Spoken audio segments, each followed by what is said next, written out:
There we go. Yeah. Now we're live. Happy Tuesday. Happy Tuesday. It's Tuesday. And I like it. Uh-huh. Yeah, I don't really How about if think I that's. just Yeah, I don't really no? think that's. Yeah, I don't think that's going to take off, Kim. Well, it gives Yeah. everybody a little chuckle when they hear my singing voice. Yes. Well, welcome everyone to Industry Live. We're here to share all things multifamily, inspire, teach, learn, all the things. All the Yes, things. That's what we're doing. yes. It's Deb here. And And I'm that Kimberly, also known by my mother's yell, Kimberly Dawn Scott. Don't you love it when your parents used to do that to you? there used to know a news anchor named Don Scott, by the way. So, anyways, Oh, yes, yeah. very common name. Well, we So want to bring. yes, Yeah, go ahead. we're excited. We're gonna be sharing first of many books. Not all my faves. We're gonna toss this around to Deb and Carla and Sochi, which they'll be back in a couple weeks. But today we're going to be talking about Gary V or Gary Vaynerchuk. Sixth business book. He is a best-selling author, an entrepreneur. He is an investor, and the book is called 12 and a half. Can you see that? 12 and a Yep. half, That's it. leveraging the emotional ingredients necessary for business success. So, but before we go live, oh yeah, I forgot to share our stuff. But before we go live, we are, just so you guys know, we're live on Deb's Facebook Mhm. page, her personal, as well as my business, that Kimberly's Facebook page, YouTube, the LinkedIn. Um, Also, to some, might be a dating site, which it's not really. Just joking. And YouTube. So wherever you're watching us from, make sure that if you have a question, leave it in the comments. Yep. If you find this information valuable, please share it with a friend. Hit that follow or subscribe so you get the notifications when we go live every Tuesday. And if you want one of these books, hit me up. Send me or Deb an email or text us, and I would be happy to send you one of these books because I believe in the things that Gary Vee does so much that I bought a lot of them. Different story for a different day. But anyways, so Yep. And there's our email. Just popped it up on there, beyondindustrylab@gmail. Of course, you can hit us up on any social media that we're on, and we will make sure that we get you that book. yeah. So I'm going to give you guys a little background real quick. Let me share this as to if anyone who doesn't know who Gary Vee is. He is the chairman and CEO of VaynerX. He is a co-founder of many businesses. You can read them over there. You can go to GaryVaynerchuk.com to check him out. But he is a wickedly smart businessman and entrepreneur that is killing it, has been killing it forever in social media.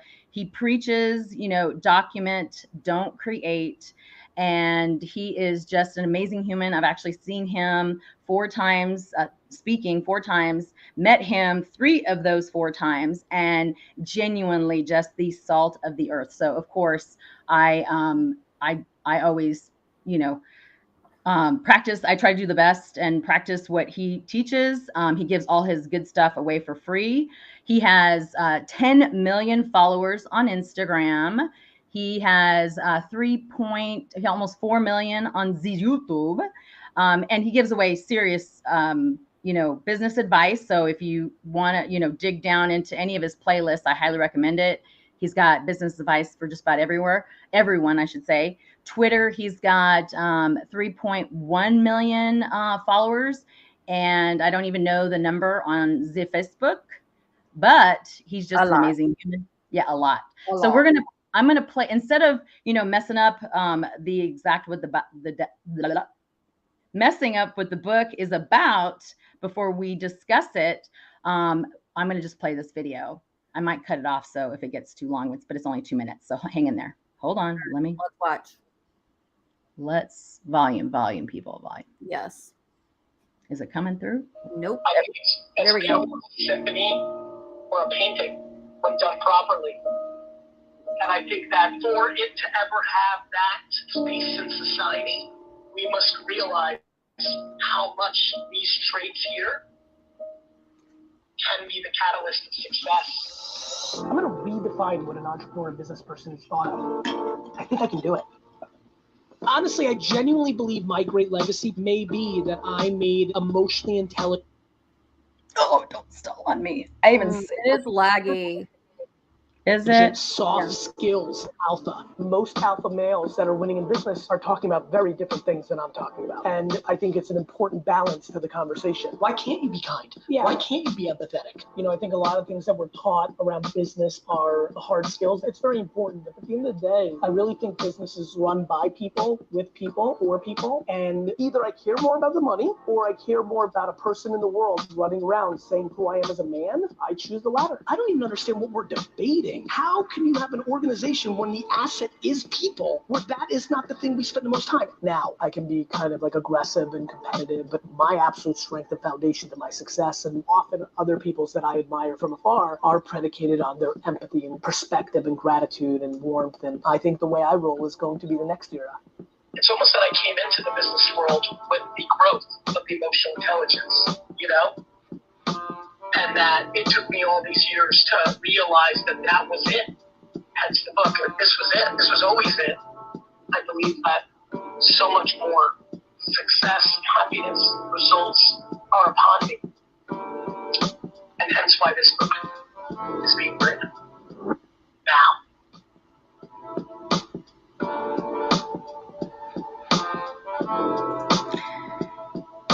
So, yes, he is an amazing human. I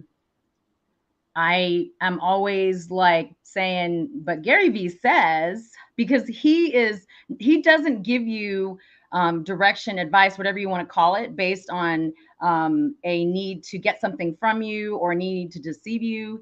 He tells you exactly what he's doing. You know, some of his clients are like Chase, Don Julio. He did that. Trying to think of what Super Bowl commercial. Now I can't. He's done several Super Bowl commercials, but he's just a amazing human, a great businessman and entrepreneur. And this book is definitely something that I highly recommend people reading, because it gives, you know, for the longest time we were like, you know, the hard skills of business is what was most important, and I had the empathy skills, I just didn't like to show them, right? Because I felt like it showed my weakness. Right. I think that's kind of how I feel like the old school way. That's how it was. Yes. So it was definitely but now after 15 years of starting, operating, and selling my own business, I'm having to retrain myself to bring back those empathy skills that I pushed way down because I got beaten up. You know, like I had a great journey in business. It wasn't easy. And I always used to tell people if it was easy, everyone would be doing it. Mm-hmm.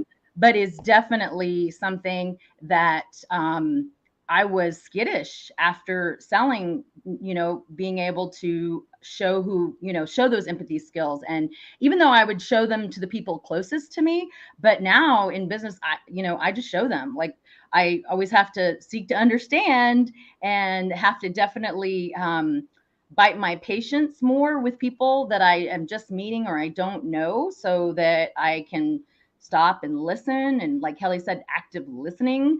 But I seek to understand more, and it's all because of him, really. Mm-hmm. And a few others, but mainly because of him. Yeah. Thanks for joining us, Caroline. We sent her that book and she finished it and she said it's amazing. Well, we're going to have her back on to talk about one of the scenarios for sure. And if you're still on, let us know what your favorite part was, or your biggest takeaway. What was your biggest takeaway, Caroline? Yeah. So this book walks you through what Gary says, explores 12 human ingredients that has led to his success and happiness, and provides exercises. That's what I like about this book. I listened to the audio version, and now I'm going back and diving and making notes into the book version, the hard copy. But he gives you exercises, to exercise these traits, and whatever. And he also shares what his half is, which is kind candor. He said that was always a problem for him, because he didn't like conflict. He gives all the credit in the world to his mom for teaching him, everything as it relates to, this, empathy, and how his mom just led with grace and disciplined him, but gave him, what's the word? Self-confidence, assurance, all the things as a child that just made him into an even better businessman. So he was one of the first people buying AdWords along with Jeff Bezos. He figured out Google AdWords before it was anything, right? Before, the dollar amount was expensive. So he's definitely a genius that I highly recommend people following, or, finding a channel because he does he cusses less than he used to. He has a cuss-free channel because he does have some business, a couple of things coming out that around children, because now he's got 2 kids, which he keeps his family life very personal. But he gives all the secrets, and he says that the gratitude, self-awareness, accountability, optimism, empathy, kindness, tenacity, curiosity, patience, conviction, humility, ambition, and his half is kind candor. All that 12 and a half is what makes up, and helps you get through business in each situation. A little bit of this, a little bit of that. Every situation is different, and you got to manage these ingredients to be able to optimize your success. So we're going to jump into one of the scenarios because we got to be mindful on time. Yep. And it is for number anybody. 10. Huh? Number 10. Number 10. We're going to, where did my 10 go? 10. 105. Thank you very much, because I marked it, but apparently I marked a whole lot of other ones. Oh, yay. So if for anybody who's read this or has the book, this is on page 105. And Deb, you want to read the scenario? It says, scenario number 10, a customer emails you sounding disappointed in your product. You cancel your next meeting so you can jump on the phone and talk with the person. You find that the customer actually wasn't dissatisfied at all, and you just misrepresented the email. You're relieved, but it's throwing off your day. Ooh. What would you do now? So for me, what I would do is slow down. Okay, but what did you do before that? I reacted poorly. Yeah, in your 30s. Yeah, let's talk about that part. So this is the funny thing, just like with with emails, like it can be misrepresented very easily. I mean, I can taken differently, just depending on my mood and my attitude and what I'm doing is how I'm reading that email. So I have somebody could have just been like, hope you have a great day. And then I'm like, in my head, I heard, I hope you have a great day. And I get, and then I think that, the context, and I'm like, oh, they have an attitude with me. Or inflection. Yeah. They just told me to have a good day, but I was probably feeling a certain kind of way about them. That's your Gen X in us. That's our skepticism, I feel. Or whatever, for me, I used to be like, holy smokes, something's wrong, because in startup world, it was like you wanted to be Johnny on the spot. You were always worried about, the next deal or losing a deal. It was a constant, rat race. And until I understood, like slowing down, my ADD brain just immediately went into, OMG, something is wrong. Instead of thinking, OMG, they're happy, right? Like, and so it took me, and probably to my 40s to be like, before we, flip out, let's ask, hey, can you talk right now? And I would always just be like, back, my 30s, I'd flip out, and then it would ruin my whole day. I didn't realize, how that would affect me, because then I would, from that point on, be on tilt or worried about, stuff I didn't need to be worried about. It was just dumb, for me, like, and it got me into a negative headspace.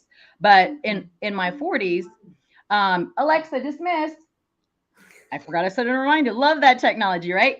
But in my 40s, I would be like, sure, and this is how I'd measure how important it was. I can talk here, here, and here. And the later it was, or if it was the next day, then it wasn't that big of an emergency, right? Or I'd be like, here's my cell phone number, or I'm on the road, call me. And if they would call me immediately, then I knew it was something, and not automatically think that something was wrong, right? Right. How have you changed it now?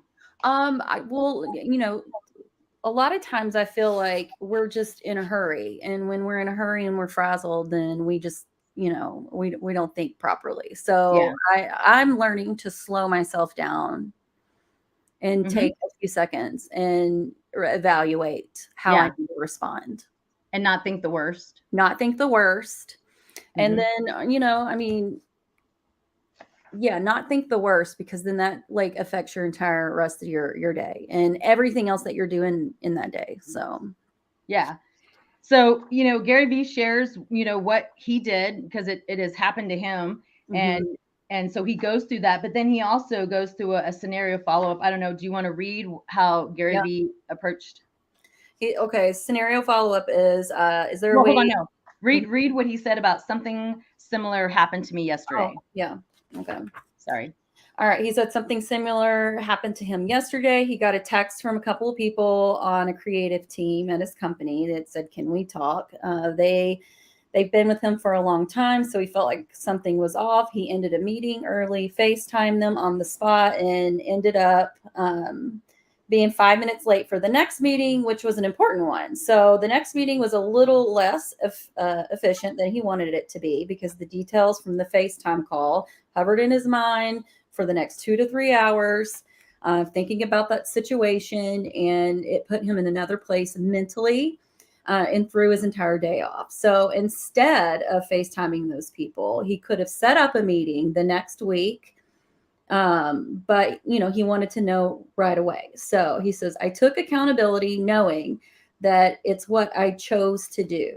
In that sense, accountability was a gateway to acceptance. How could I be upset when I made the decision that I wanted to make? When you choose a customer or an employee over yourself, it's never the wrong idea. Adding optimism to the mix can also help. Even if your day was thrown off, it's just one day out of so many. You have 365 days a year, and a long career ahead of you. So don't judge yourself based on a bad day, a bad week, or even a bad year. Yeah. Yeah. Because, that's huge, because we all do it, right? Yeah. Thank you, Laura, for joining us. We love you.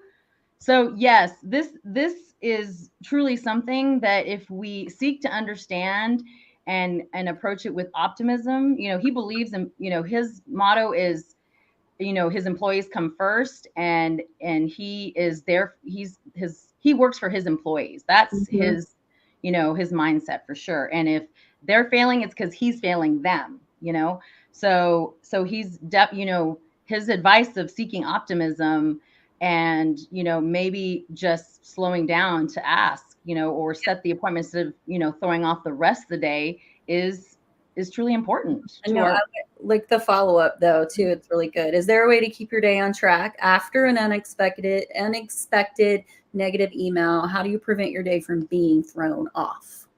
And he says, one of the reasons I'm not a huge fan of email is the written word can be misinterpreted. Tone is completely lost in written form. I learned that early on. When people read emails, their insecurities, pessimism, or optimism can cloud their understanding, and a misunderstanding can throw off the rest of the day. People read written feedback through the filter of where they're at mentally and emotionally. Wow. Throughout this book, I'm trying to help you understand yourself. I'm self-aware enough to know that when one of my employees tells me something's off, I'm not able to focus on those next few meetings anyway. The quicker I can address the problem, the more efficient the day becomes. It is actually more practical for me to FaceTime those 2 employees immediately instead of waiting a week to have a meeting, even though it did make my next few meetings less productive. It is still more efficient than the alternative. Nice. Yeah. I mean, for somebody who is that, CEO, but like for him to say that, like I admire that when people at his level, his caliber of business are so transparent in talking about those emotional intelligence that help them be successful so that we too can be successful in those moments, right? Like Mhm. it's definitely, he cares so much about his employees. Yep. Laura says this subject content speaks to her loudly. If you Well, haven't you read get it, a book. Laura, or if I haven't given you one, text me so I That's can what send it. you're getting, Laura. Yeah. I feel like I might have, but then I might not have. And for anyone who wants to order one, of course, it's on Amazon. He sold out it, a million something, in all pre-sales. He sold out, or had a high number if I'm misquoting, but you can also find him in, the on Amazon. Of course, Audible. His audibles he does himself, which are super fun and funny. He gives extra tidbits. You can also find him in Barnes and Noble. And what's the other bookstore that's? Girl, I'm Uh, I'm on yeah. order. Kindle. Kindle's the other electronic, right? That's also Amazon. But highly recommend it. We will definitely talk another scenario because there's so many in this book that I feel would be super helpful.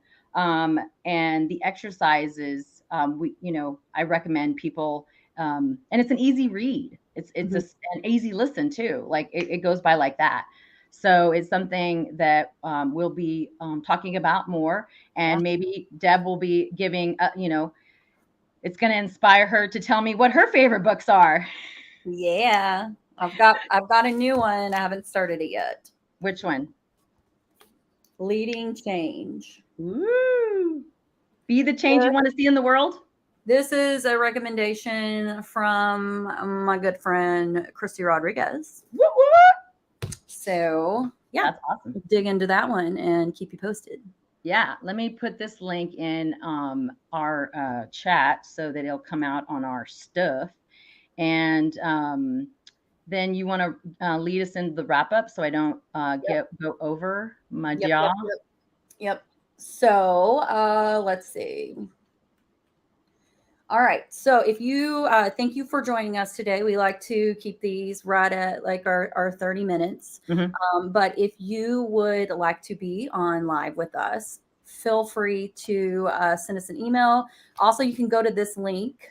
Well, here's the email address. Sorry. Here's the email address, beyondindustrylove@gmail. If you've got anything that you want to contribute, let us know. We want to hear from you. And then you can also go to our MetroCool link right here at the very bottom. It will take you to ways to connect with us, our calendar, anything that we want you guys to be able to have access to will be at this link. So definitely check it out. Yeah. And then thank you for all the folks that joined us. If you're watching, give us a shout, #IndustryLove. And then until next Tuesday. Yes. Until next Tuesday, remember, sharing is caring. Hashtag and hashtag mean people suck. Mean people suck. So have a great Tuesday. Yay. Bye, guys. Bye, y'all.